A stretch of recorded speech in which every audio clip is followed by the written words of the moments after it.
Olá pessoal, mais uma vez nós estamos juntos aqui no nosso canal Cachola Legal e mais uma vez nós estamos tendo a honra e o privilégio de entrevistar o Dr. Manuel Dias de Oliveira, que vai falar um pouco sobre o currículo dele, um breve currículo, da mesma forma que ele vai falar um pouco da FAMET, inclusive a escola que eu me formei em psicanálise, e eu passo a palavra para ele neste momento e o nosso tema a seguir será medo versus fobia. Dr. Manuel, muito bom dia, obrigado pela presença do senhor aqui conosco, agradeço muito por ter aceitado o nosso convite de estar aqui no nosso canal. Esteja com a palavra, fique muito à vontade e pode se dirigir ao nosso público. É um prazer muito grande estar aqui com vocês e prazer de ter tido a honra novamente de voltar. Obrigado. A participar desse programa, muito rico, por sinal. Um abraço online a todos.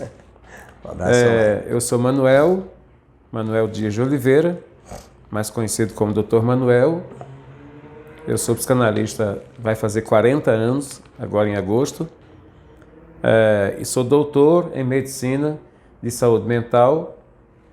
Sou formado pela Christian of America University da Flórida. Eu tenho muita coisa para dizer, tenho sempre muita coisa para passar para os meus ouvintes, para os meus alunos, porque eu sou fundador e sou diretor-geral da FAMET, Instituto FAMET de Educação Superior. É uma empresa de educação superior, nós temos vários cursos superiores, reconhecidos pelo MEC, temos também cursos livres. Então é um grande prazer falar com vocês e estou aqui à disposição de todos. Obrigado, Dr. Manuel, seja muito bem-vindo. E o nosso tema é medo versus fobia. E o senhor, como mestre, doutor e professor na área da psicanálise, eu gostaria então de pedir ao senhor para o senhor deixar claro para todos que não conhecem bem o assunto, principalmente essa diferença do medo versus fobia, que com certeza será de grande valia para muita gente, né? Bom, nós sabemos, quando chega no nosso set analítico, uma pessoa que sofre de fobia, que ela tem alguns quadros que deixam essas pessoas muito mal, né? Dentre eles, a ansiedade, respiração ofegante, coração acelerado, sudorese, diarreia, convulsões, desmaios, ataque de pânico e outros quadros. Tem gente que tem medo de palhaços, que é a courofobia, né? De dentistas, lugares como espaços abertos, que é a agorafobia, e outros lugares fechados, como por exemplo elevadores, que é a claustrofobia. Tem medo de animais, né? Insetos, até com abelhas, avião, escada rolante, cachoeira, mar, e até mesmo fobia de chuveiro, uma coisa absurda, mas existe, né?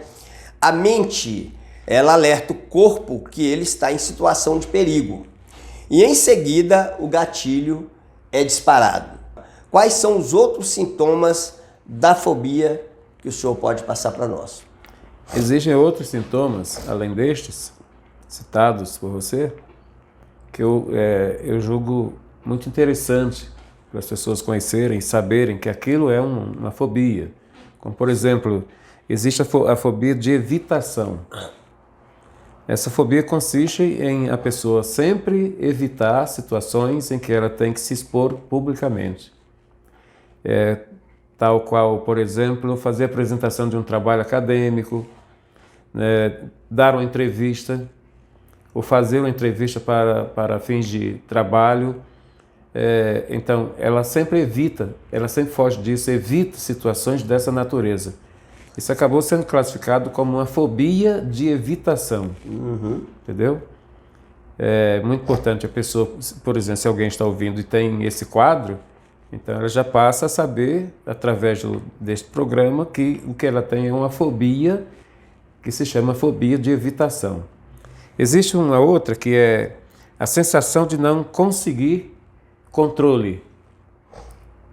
a pessoa perde o controle, o autocontrole, o controle de situações, ou então o controle de situações, ela tem a sensação de que ela não vai conseguir dominar aquela situação. Então ela está sempre batendo em retirada quando ela tem que enfrentar uma situação que vai exigir dela assim, um empenho Sim. e um controle emocional para que ela desempenhe aquela função ou aquela situação com um equilíbrio. Então ela tem uma sensação, já de antemão, ela tem uma sensação que ela não vai conseguir isso. Aí acaba perdendo muitas oportunidades. Isso assim, oportunidade de emprego. Eu quando era adolescente, eu passei por um período assim. Eu achava que eu não ia conseguir controlar as minhas emoções para corresponder à expectativa de quem estava me convidando para dar aquela entrevista ou para corresponder àquela expectativa da pessoa. Então eu não conseguia o controle, então eu achava que não ia conseguir mesmo, então eu já me determinava a não conseguir. E cada vez que você procede dessa forma, se comporta dessa maneira, se comporta mentalmente dessa forma, você já se predispõe. Porque existe um mecanismo psíquico chamado determinismo psíquico. Na medida que você diz para você mesmo, você coloca como condição que você não vai conseguir, então você se autodeterminou, entrou em ação no seu psiquismo esse mecanismo de determinismo psíquico. Aí muitas vezes a gente não consegue coisas na vida que seria muito bom, seria muito proveitoso, positivo, porque exatamente você tem essa conduta mental. Então, isso também é considerado uma fobia. A fobia ela inicia com crianças ou jovens ou não depende da idade? A fobia geralmente começa na infância, ou na infância ou na adolescência. Então, não tem uma idade certa.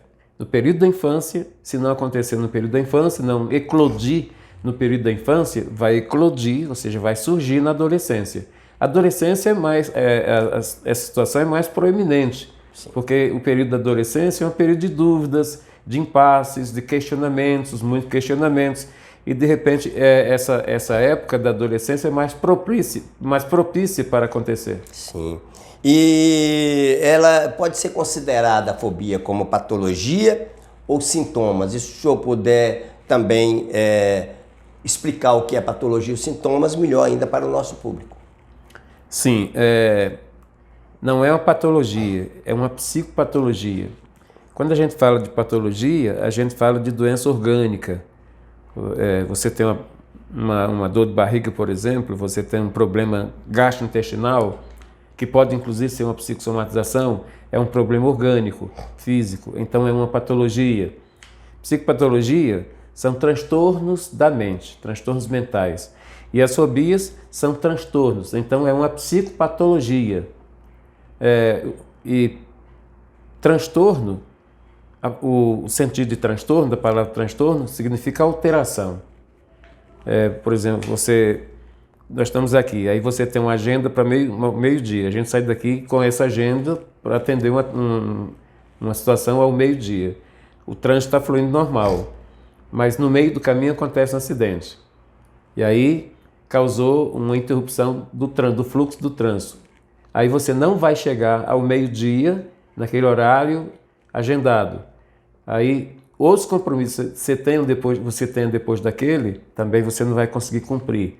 Isso significa que houve um transtorno. Sim.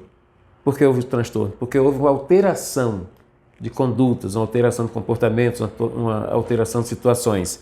Então, no caso, aplicando isso à fobia, a fobia é uma psicopatologia, por quê? Porque ela é um resultado de alterações de condutas. Sim. Tanto de condutas mentais, condutas sociais, condutas fisiológicas, condutas do metabolismo orgânico, então do metabolismo psíquico. Então, fobia é uma psicopatologia, então não é uma patologia. Patologia vem de patos, é um termo grego que quer dizer doença, quer dizer, inclusive paixão vem dessa palavra grega, patos. que causam alterações fisiológicas, alterações que você pode diagnosticar através de exames laboratoriais. Já a psicopatologia não pode ser diagnosticada através de exames laboratoriais, exames médicos, porque isso não pode ser diagnosticado por meio de exames médicos, e sim através de condutas, os comportamentos que você presencia no paciente. Nós lidamos com sinais e sintomas. Sinais é aquilo que você vê no paciente. Sintoma é aquilo que ele diz que sente. Então, por trás dos sinais estão os sintomas. Se você tem um paciente sentado na sua frente e ele está fazendo assim com as mãos, Sim. Isso é um sinal. Isso é um sinal. Qual é o sintoma que está por trás desse sinal? É o transtorno de ansiedade. Sim, entendi. Entendeu? Por exemplo, a febre é um sintoma. É um sintoma. A perna inchada é um sinal. É o sinal. Pode ser isso? Pode ser. Ou seja, uma coisa é física, né? Que pode ser palpado como sinal de trânsito que eu estou vendo, né? Exatamente. Muito Então, legal. Aí quando você percebe que a pessoa está fazendo isso, é o sinal sintomático. Atrás desse sinal tem um sintoma, Sim. que é o transtorno de ansiedade, ou então é estresse, a pessoa está com uma carga de estresse muito, muito grande. Então, isso, quando você percebe que a pessoa está fazendo assim, você já percebe, já tem de cara que ela está apresentando alterações de conduta, alterações de comportamento emocional. Então, e a fobia é transtorno, é um transtorno psíquico, então é uma psicopatologia. Doutor, qual é a diferença entre medos e fobias? Eu tenho uma admiração por um escritor, ele é psiquiatra e é psicanalista norte-americano. Ele se chama David Yalop. Ele tem uma definição de medo que para mim é fantástica, medo e fobia. Ele diz que o medo põe você em alerta. O medo é uma alteração que coloca você num estado de alerta. Então o medo tem que ser tratado como um amigo. Sim. O amigo chama Te protege. Te protege. Então, em muitas situações, o medo protege você. Aí eu dou um exemplo. Você vai por uma rua, uma determinada rua, de repente você dá de cara com um cachorro. É um cachorro grande. Aí você encara o cachorro ou você já fica Em alerta? É claro que a presença do cachorro despertou um alerta. Acionou um gatilho que alertou você. O cachorro pode ser um pastor alemão, pode ser um fila, mas também pode ser um vira-lata. Colocou você em estado de alerta. De repente não é um fila, não é um pastor alemão, é um vira-lata, é inofensivo, né? Então o medo é natural, é uma reação natural do sistema psíquico que tem como finalidade colocar você em alerta diante de uma determinada situação real. Já a fobia é um medo irracional, exagerado, que ele põe você em pânico diante de uma situação que não precisa ser necessariamente real, é apenas imaginário. Então, a fobia leva você a alterar a sua conduta mental e inclusive social a partir do imaginário. Freud chamou a isso de medo fantasmático. A fobia seria um medo fantasmático, ou seja, você está vendo fantasmas. E às vezes você convive dia a dia com os seus fantasmas e fica sendo limitado por esses fantasmas imaginários. Então a fobia, ela não precisa, ela eclode em você como uma reação psíquica, é uma psicopatologia que não tem necessariamente uma fundamentação racional. Então a fobia é um medo irracional, exagerado e irracional. É muito diferente do medo comum, do medo normal. Sim. É dito, Dr. Manuel, que os gêmeos univitelinos recebem herança genética e os bivitelinos nem sempre. Isto procede? Ou seja, neste caso, a fobia ela é de herança genética também? Sim. A fobia ela pode ter 3 fatores causais. Então, eu diria que a fobia é uma psicopatologia multifatorial.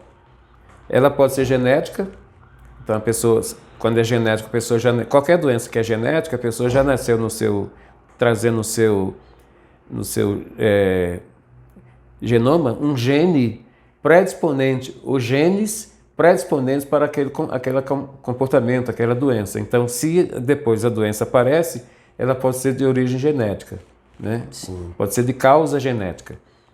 Mas também pode ser de causa ter como causa uma herdabilidade genética.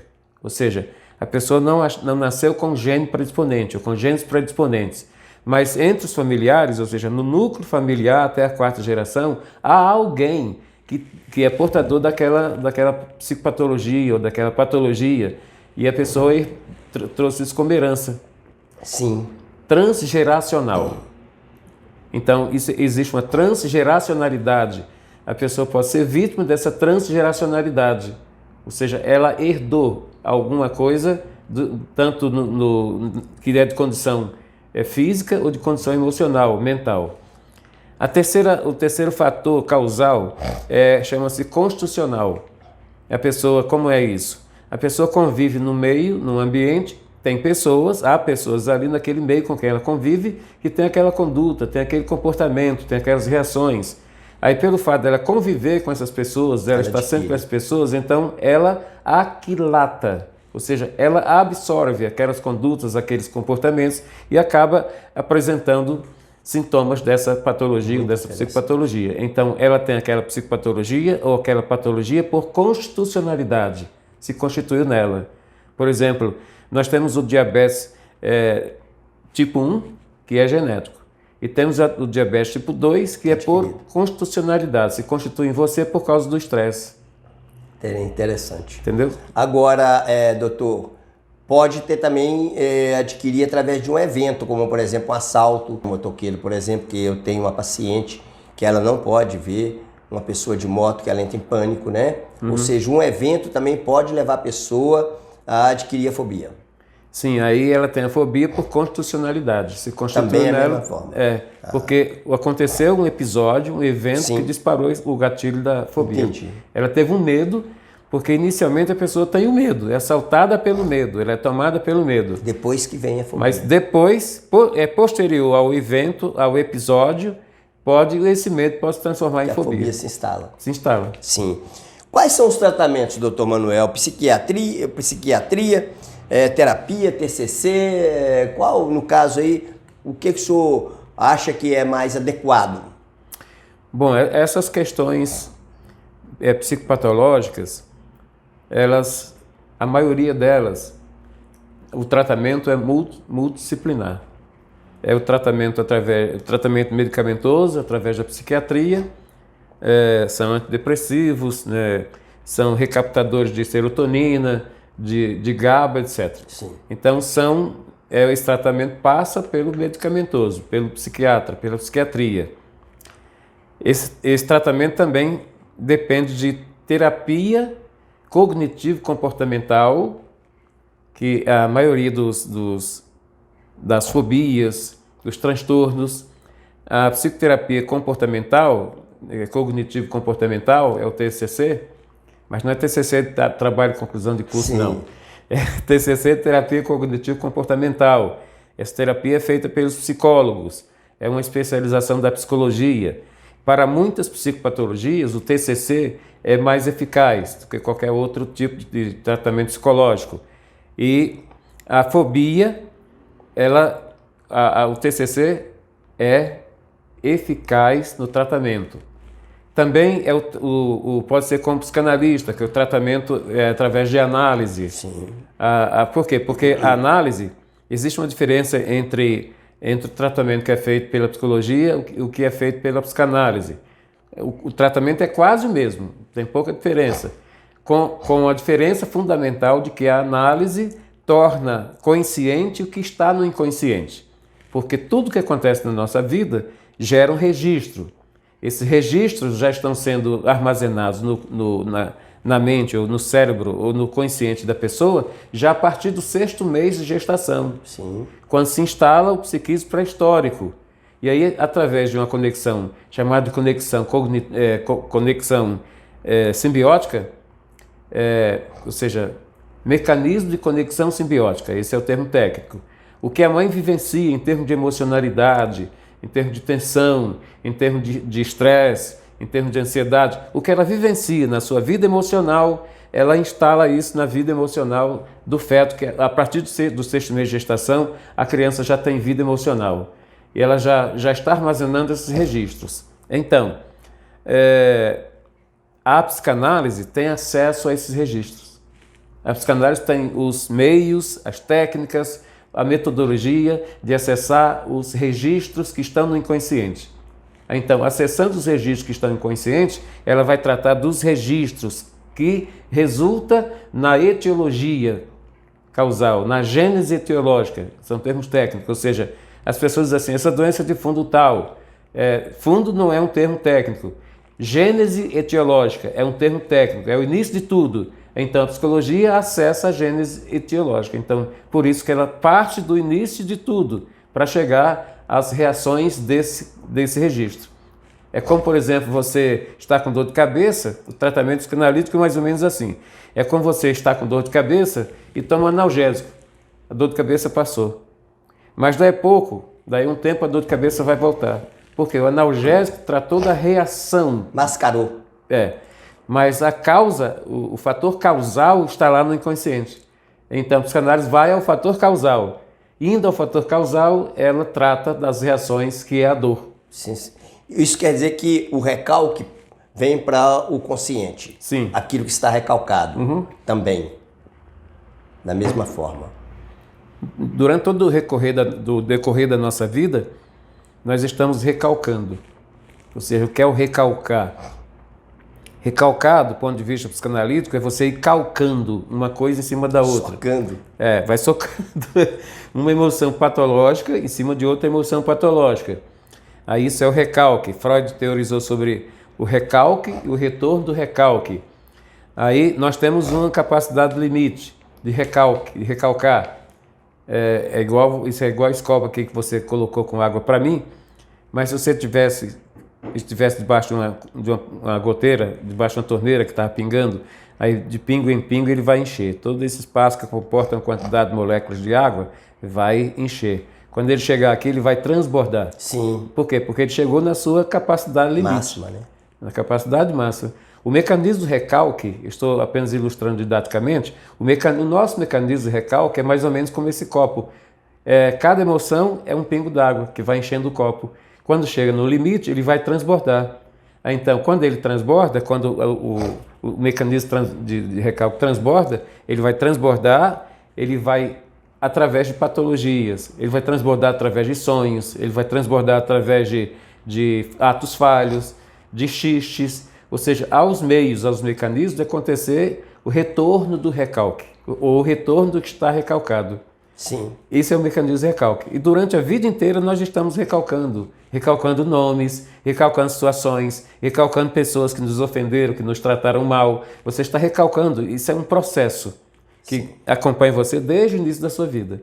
Falamos até agora, Dr. Manuel, em tratamento, mas é possível a cura definitiva da fobia? Não. A fobia, ela tem controle. Da mesma forma como a fobia, se a pessoa não tem o transtorno de ansiedade, facilmente ela será refém de fobias ou de medos patológicos, ou de pânico, por exemplo.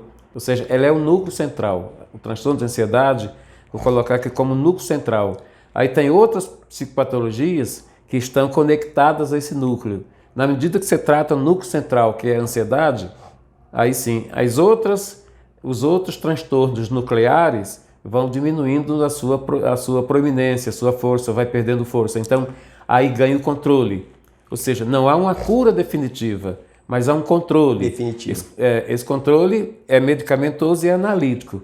Se você obedece o controle, você vive e convive com a psicopatologia naturalmente se ela não existisse. Um assunto que hoje ela não está intrinsecamente ligada à psicanálise, como no passado, na época de Freud, que ele usou uma ferramenta que é a hipnose.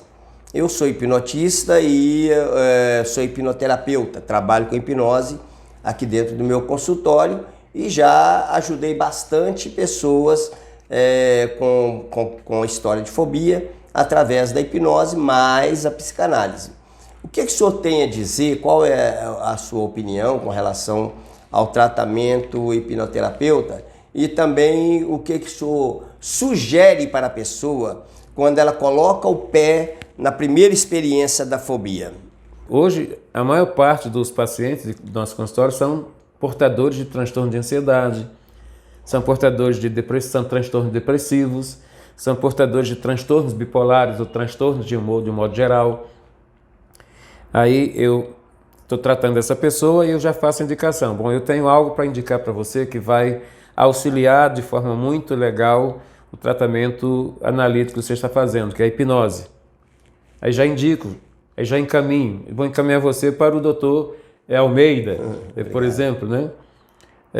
Então, o próprio profissional, hoje, profissional de saúde, seja psiquiatra, psicólogo, psicanalista, faz esse encaminhamento. O que antes, há uns 10 anos atrás, isso não era plausível porque não era indicado. Também não se tinha um conhecimento como se tem hoje, um autoconhecimento, um conhecimento das tecnologias.